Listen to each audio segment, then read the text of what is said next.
नमस्कार दोस्तों, आपके अपने YouTube channel education exam master में आपका स्वागत है। जैसा कि आप लोग जान रहे हैं कि अब विभिन्न एग्ज़ामों में एनसीईआरटी से बहुत क्वेश्चन पूछे जा रहे हैं, जो उसी से उठा के सीधे पूछ दिए जा रहे हैं। बीपीएससी टीआरई 3 देख लीजिए, या टीआरई 1, टीआरई 2, या अगला अभी होने वाला है, उसमें भी ये सब पूछ सकता है एनसीईआरटी से उठा के। तो हम एनसीईआरटी की अध्यायवार लेसन से लगातार पढ़ेंगे आगे हर एक लेसन का। तो ये पहला लेसन है जो 2 पार्ट में आएगा, क्योंकि अध्याय बड़ा है इसका, तो हम 2 पार्ट में पढ़ेंगे। तो पहला है ये एनसीईआरटी की बुक से है। अब पहला इसका लेसन है प्रारंभिक कथन कैसे, कब और कहाँ। हम इसको पढ़ेंगे आज। ठीक है, जूम कर लेते हैं थोड़ा, आप लोग ठीक से दिखेगा। देखिए क्या है, तारीख कितने महत्वपूर्ण होती है, क्वेश्चन है इसमें कि क्या है। तो देखते हैं इसको। एक वक्त था जब इतिहासकार तारीखों के जादू में ही खोए रहते थे। कब किस राजा की ताजपोशी हुई, कब कौन सा युद्ध हुआ, इन्हीं तारीखों पर गर्मागर्म बहसें चलती थी। आम समझ के हिसाब से इतिहास को तारीखों का पर्याय माना जाता है। तारीखों का पर्याय माना जाता। आपने भी लोगों को यह कहते हुए सुना होगा, इतिहास तो बहुत उबाऊ है भाई, बस तारीखें रटते चले जाओ। क्या इतिहास के बारे में यह धारणा सही है? आगे देखते हैं इसमें कोई शक नहीं कि इतिहास अलग अलग समय पर आने वाले बदलावों के बारे में होता है। इसका संबंध इस बात क्या था इसमें कोई शक नहीं कि इतिहास अलग अलग समय पर आने वाले बदलावों के बारे में ही होता है। इसका संबंध इस बात से है कि अतीत में चीज़ें किस तरह की थी और उसमें क्या बदलाव आए हैं। जैसे ही हम अतीत और वर्तमान की तुलना करते हैं, हम समय का जिक्र करने लगते हैं। हम पहले और बाद में की बात करने लगते हैं। आगे देखते हैं, रोज़मर्रा की ज़िंदगी में हम अपने आसपास की चीज़ों को हमेशा ऐतिहासिक सवाल नहीं उठाते। हम चीज़ों को स्वाभाविक मानकर चलते हैं, मानो जो कुछ हमें दिख रहा है वो हमेशा से ऐसा ही हो रहा हो।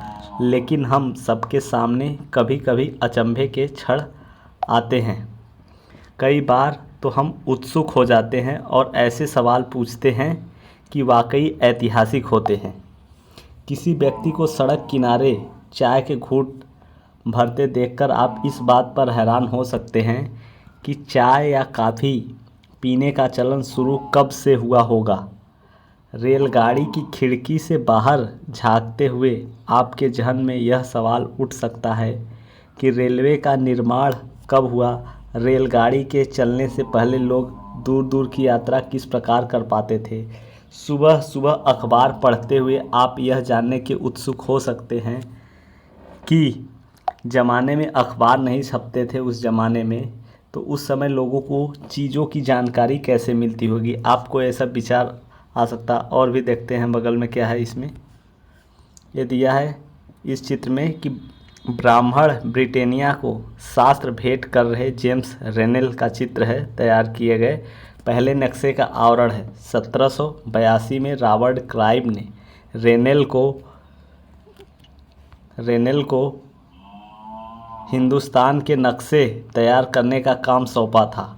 भारत पर अंग्रेज़ों की विजय समर्थक रेनेल को वर्चस्व स्थापित करने की प्रक्रिया में नक्शे तैयार करना बहुत महत्वपूर्ण लगता था। इस तस्वीर में दिखाया गया है कि भारत के लोग स्वेच्छापूर्वक अपने प्राचीन पवित्र ग्रंथ ब्रिटिश सत्ता की प्रतीक ब्रिटानिया को सौंप रहे हैं, मानो वे उस भारतीय संस्कृति की रक्षा के लिए आग्रह हो। इसमें यही बताया गया कि अंग्रेज़ों को ज़्यादा ही उच्च बताया गया है कि भारत के लोग अपने इच्छा से ही ऐसा काम कर रहे हैं, यही इसमें दिखाया गया है। आगे देखते हैं हम लोग, जूम कर लेते हैं इसको, आप लोगों को देखने में आसानी होगी। क्या है ये सारे ऐतिहासिक सवाल हमें समय के बारे में सोचने के लिए प्रेरित कर देते हैं। समय को हमेशा साल या महीनों के पैमाने पर ही नहीं देखा जा सकता है। कई बार ऐसी प्रक्रियाओं के लिए कोई तारीख तय करना वाकई गलत होता है जो एक लंबे समय तक चलती रहती है। भारत में लोगों ने अचानक एक दिन सुबह सवेरे चाय पीना शुरू नहीं कर दिया था। इसका स्वाद धीरे धीरे उसकी ज़बान पर चढ़ा था। इस तरह की प्रक्रियाओं के लिए कोई स्पष्ट तिथि नहीं हो सकती। इसी तरह हम ब्रिटिश शासन की स्थापना के लिए कोई एक तिथि नहीं बता सकते। राष्ट्रीय आंदोलन किस दिन शुरू हुआ या अर्थव्यवस्था या सामाजिक में किस दिन बदलाव आए, यह बताना संभव नहीं है। ये सारी चीज़ें एक लंबे समय में घटती हैं। ऐसे में हम सिर्फ एक अवधि की ही बात कर सकते हैं। एक लगभग सही अवधि के बारे में बता सकते हैं जब वे खास बदलाव दिखाई देने शुरू हुए होंगे। तो फिर लोग इतिहास को तारीखों से जोड़ कर क्यों देखते हैं? इस जुड़ाव की एक वजह है यह समय था जब युद्ध और बड़ी बड़ी घटनाओं के ब्यौरों को ही इतिहास माना जाता था। किसमें? उस टाइम में बड़ी बड़ी घटनाओं के ब्यौरे को ही इतिहास माना जाता था। यह इतिहास राजा महाराजाओं और उनकी नीतियों के बारे में होता था। इतिहासकार यह लिखते थे कि कौन सा साल राजा को ताज पहनाया गया, किस साल उनका विवाह हुआ, किस साल उनके घर में बच्चा पैदा हुआ, कौन से साल उनकी कौन सी लड़ाई हुई। यही सब काल पहले इतिहास में इतिहासकार जो है वो लिखते थे। आगे क्या है? वह कब मरा और उसके बाद कब कौन सा शासक गद्दी पर बैठा, इसका भी वो इतिहास में घटनाओं में जिक्र करते थे।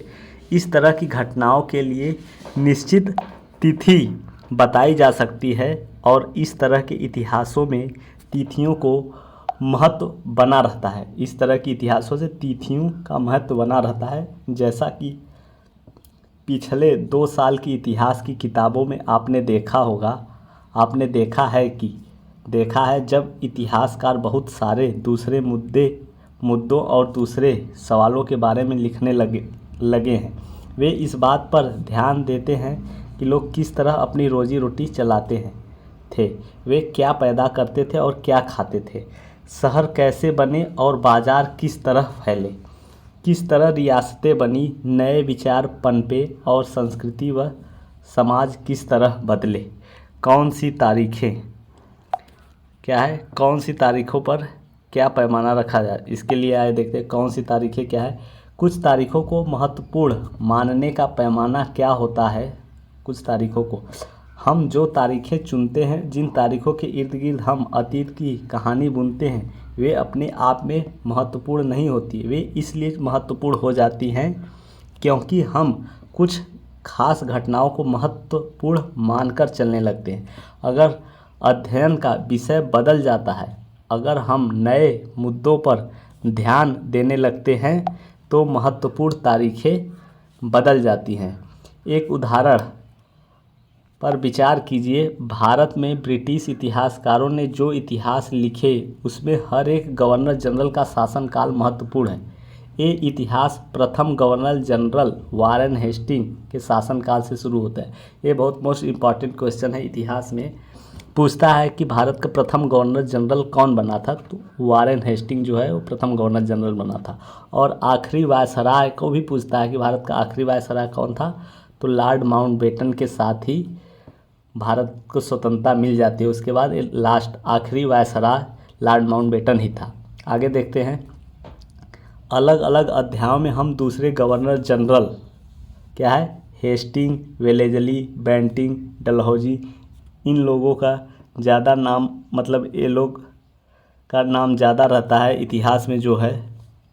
आगे इधर क्या देखते हैं, ये क्या है चित्र 2 में दिया है कि विज्ञापनों से भी पसंद नापसंद, देख सकते हैं आप चित्र, इसमें लिखा है कि विज्ञापनों से भी पसंद नापसंद तय होती है। पुराने विज्ञापनों में हमें यह समझने में मदद मिलती है कि नए उत्पादों के लिए बाज़ार किस तरह तैयार हुए और किस तरह नई रुचियां चलन में आई।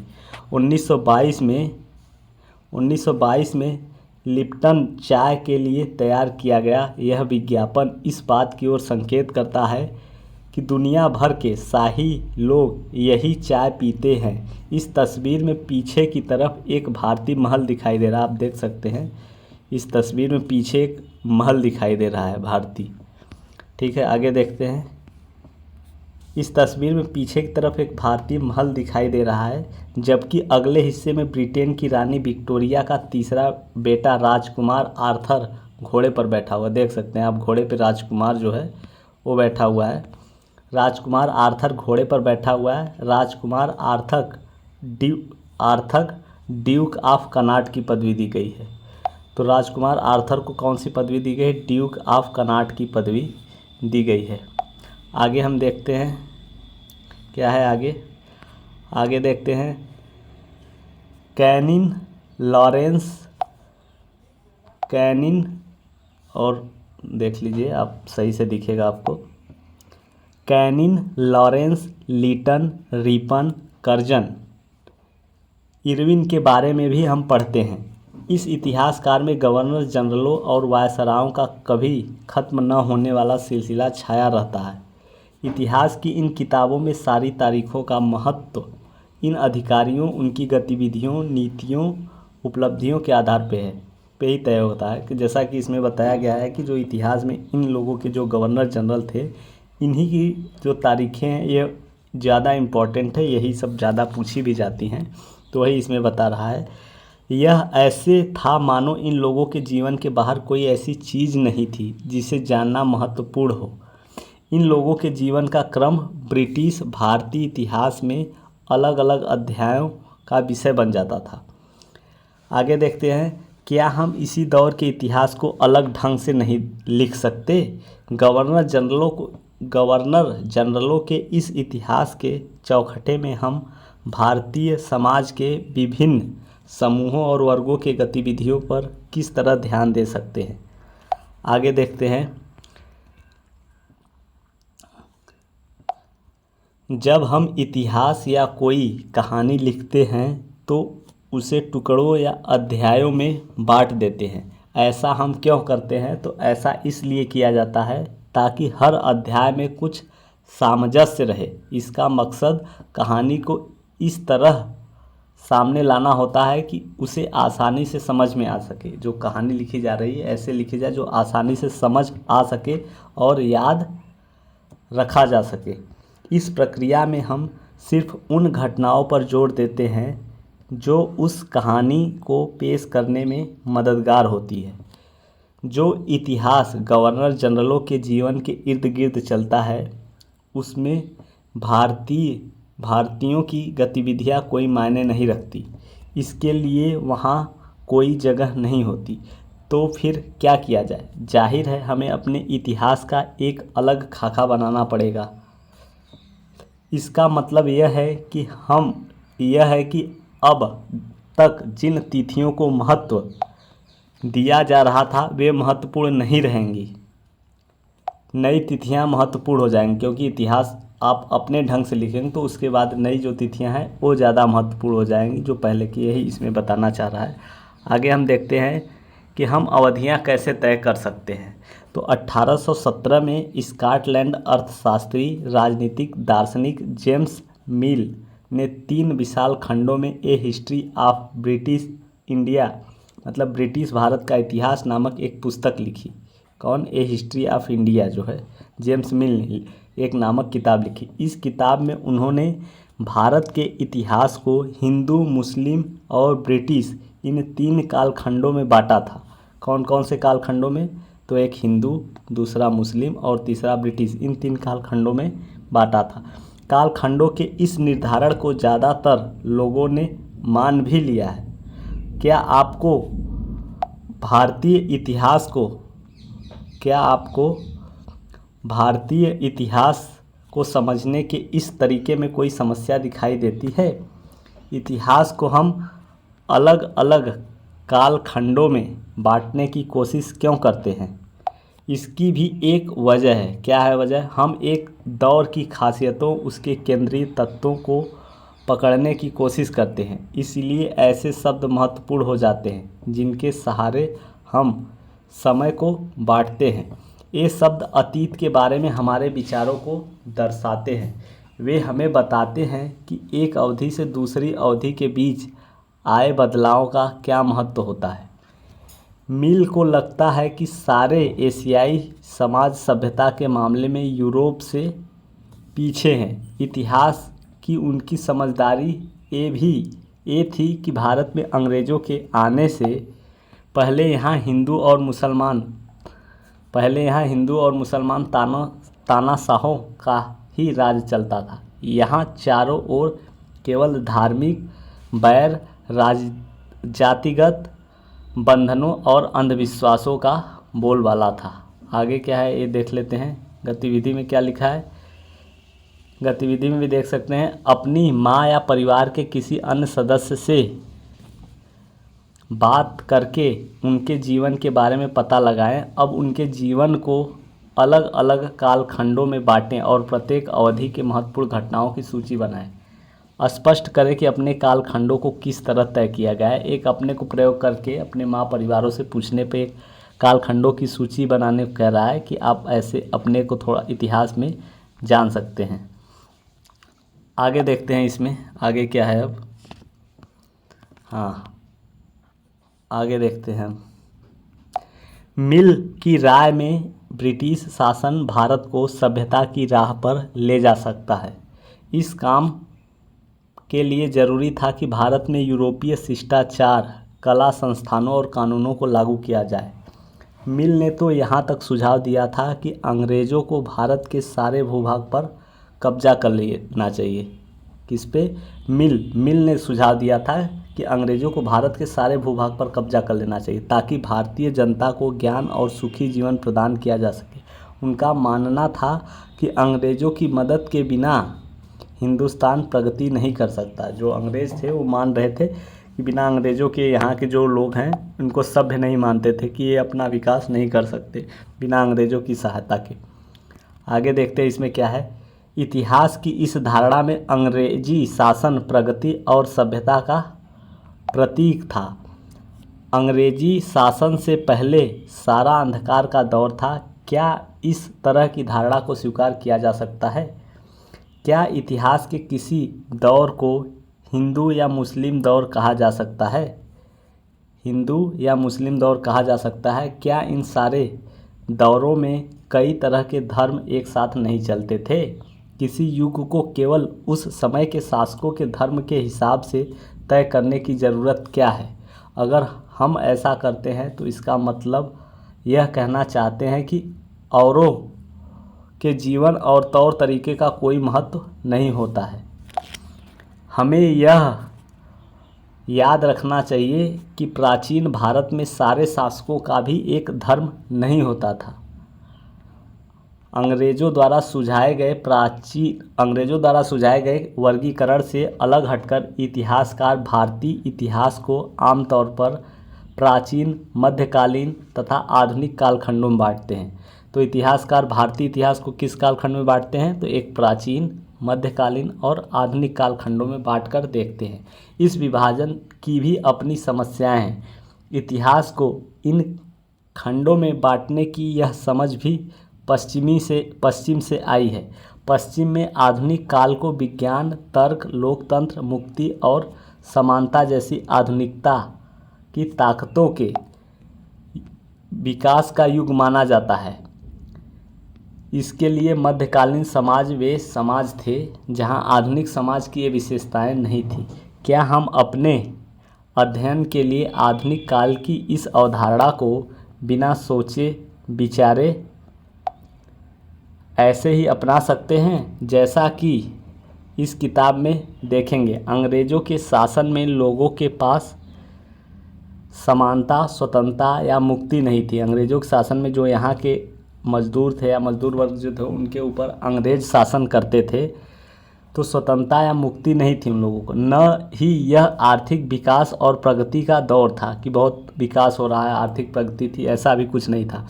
बहुत सारे इतिहासकार इस युग को क्या मानते हैं? औपनिवेशिक युग कहते हैं। बहुत सारे इतिहासकार इस युग को औपनिवेशिक युग कहते हैं। आगे देखते हैं। तो बस इतना ही था। कैसी लगी ये आप लोगों को क्लास, कमेंट करके ज़रूर बताइएगा। अच्छा लगा हो तो चैनल को लाइक करिएगा, सब्सक्राइब करिएगा। और इसका एक पार्ट और है जो हम अगले क्लास में पढ़ेंगे। धन्यवाद।